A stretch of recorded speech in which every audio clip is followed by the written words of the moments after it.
물놀이 이후에 당장 문제가 없다고 해서 안심하시면 안 됩니다. 물과 직접 접촉하는 부위인 피부와 물이 들어가기 쉬운 눈, 귀, 입 등을 통한 감염이 많이 발생하게 되는데요.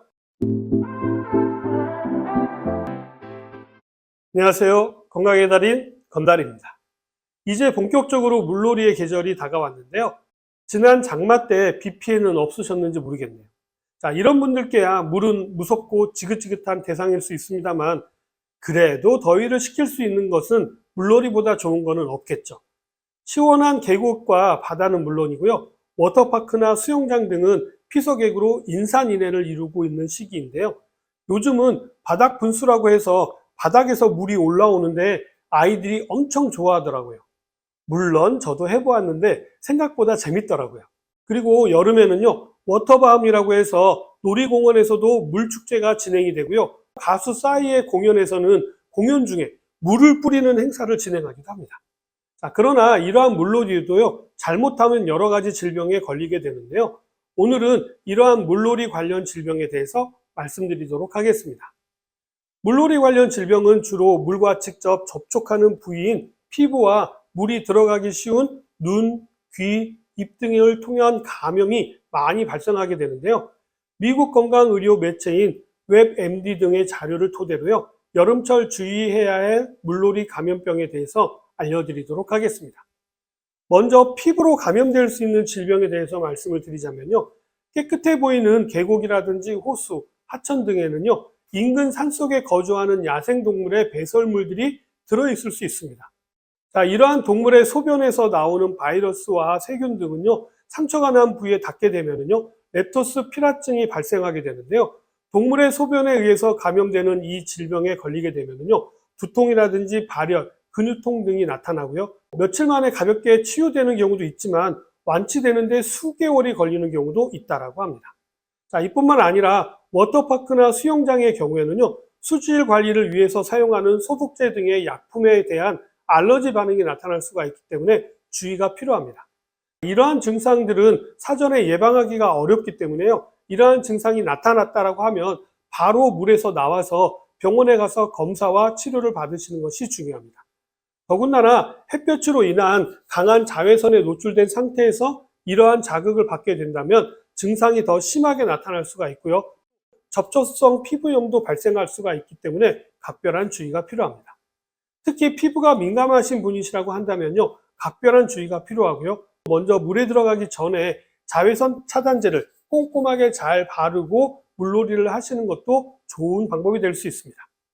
다음으로는 입이나 코로 감염되어지는 질병이 있는데요. 일반적으로 수영장 물은 염소나 락스를 이용해서 살균 처리를 하기 때문에요, 안전할 것이라고 생각하시는 분들이 계시겠지만 아무래도 수영장 물은 흐르지 않고 고여있는 형태이기 때문에요, 물의 순환 관리를 한다고 해도 수영장 물 전체가 순환하면서 관리가 되는 것은 아닙니다.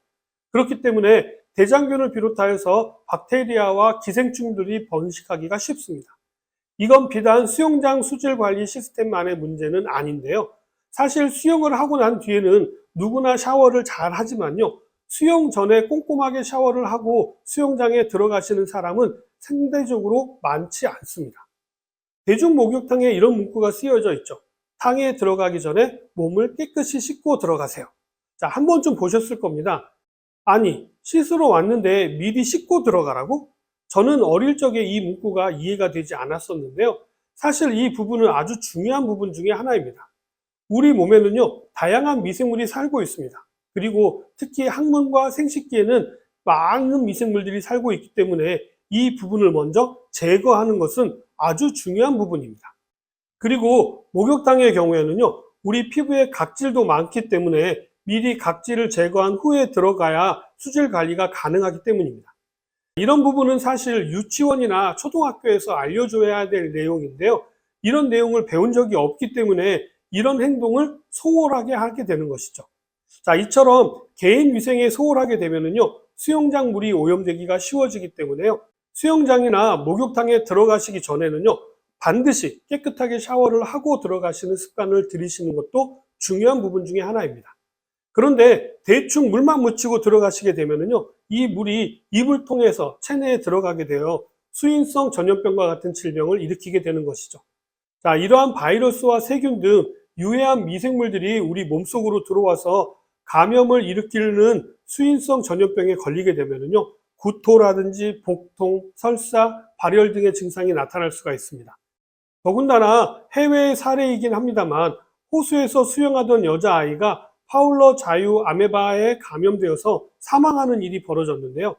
파울러 자유 아메바가 코나 입을 통해서 우리 몸에 들어오게 되면요, 뇌로 올라가서 사망에 이르게 되는 것인데, 이러한 사례가 미국에서 여러 차례 발생했다라고 하니까 우리도 각별한 주의가 필요하겠죠.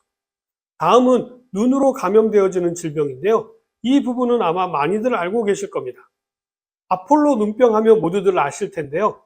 여름철에 물안경을 쓰지 않고 물놀이를 하게 되면요, 바이러스와 세균이 눈을 통해 들어와 아폴로 눈병과 같은 전염병이 발생하게 됩니다.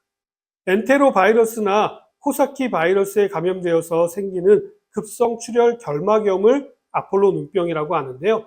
이 전염병은 사람들끼리 직접적인 눈 접촉을 통해서도 옮겨질 수가 있지만요, 눈을 비빈 손으로 건드린 물건을 다른 사람이 만짐으로써 전염이 될 수도 있습니다. 가장 대표적인 것이 바로 수건이죠. 자, 그렇기 때문에 수영장이나 물놀이를 하고 나서는요, 수건은 각자 사용하시는 것이 좋습니다. 예전에는 이게 전염병이다 보니까요, 아폴로 눈병에 걸리면 학교에 나오지 말라라고 했었거든요. 자, 이러다 보니까 학생들이 서로 아폴로 눈병을 옮겨주는 해프닝도 있었는데요.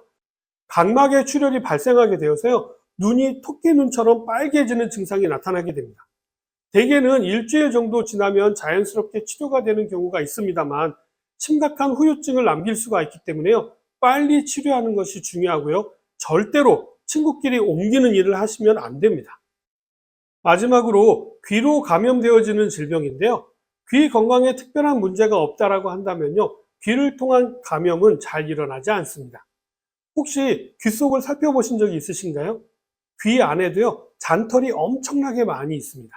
자, 이 털들이 물이 귀로 들어가는 것을 막아주기 때문에요, 크게 문제가 되지는 않을 것입니다. 그러나 귀를 청소한다고 해서 귀를 자주 파게 되면요, 이 털들이 소실되게 됩니다. 자, 이렇게 되면 귀로 들어가는 먼지라든지 물 같은 것을 막지 못하게 되어서 시간이 지날수록 귀에 문제가 발생할 가능성이 커지게 됩니다. 귀지라고 하죠. 이 귀지가 자연스럽게 쌓이게 되면요, 귀 밖으로 빠져나오게끔 되어져 있기 때문에요, 인위적으로 빼지 않으셔도 됩니다.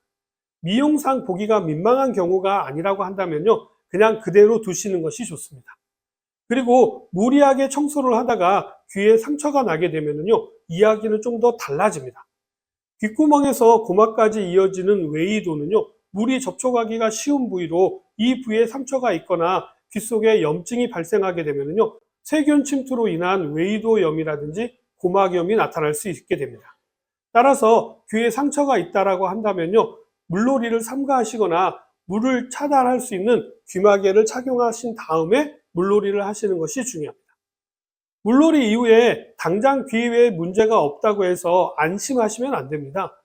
수영이나 물놀이를 하고 나면요, 귀에 남아있는 물을 잘 제거하셔야 하는데요, 한쪽씩 한편으로 이렇게 기울여서 물을 충분히 빠져나갈 수 있도록 하는 것이 좋고요.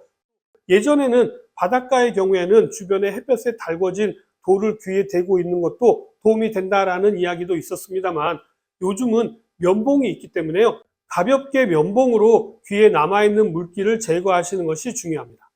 왜냐하면 귀에 남아있는 물이 계속 귀에 있다 보면요, 귀 안쪽으로 더 깊이 들어가게 되어서 염증을 일으키게 되는데요, 더 깊은 곳에서 염증이 발생하는 것을 중이염이라고 합니다.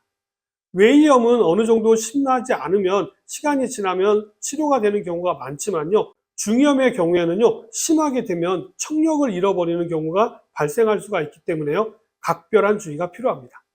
특히 어린아이들의 경우에는요, 본인이 인지하지 못하는 부분이 있기 때문에 반드시 보호자나 부모님께서요, 이 부분을 잘 챙겨주시기 바랍니다. 자, 오늘 내용은 여기까지고요. 더운 여름도 금방 지나갑니다. 이번 여름도 저 건달과 함께 하시면서 건강한 여름 보내시기 바랍니다. 감사합니다.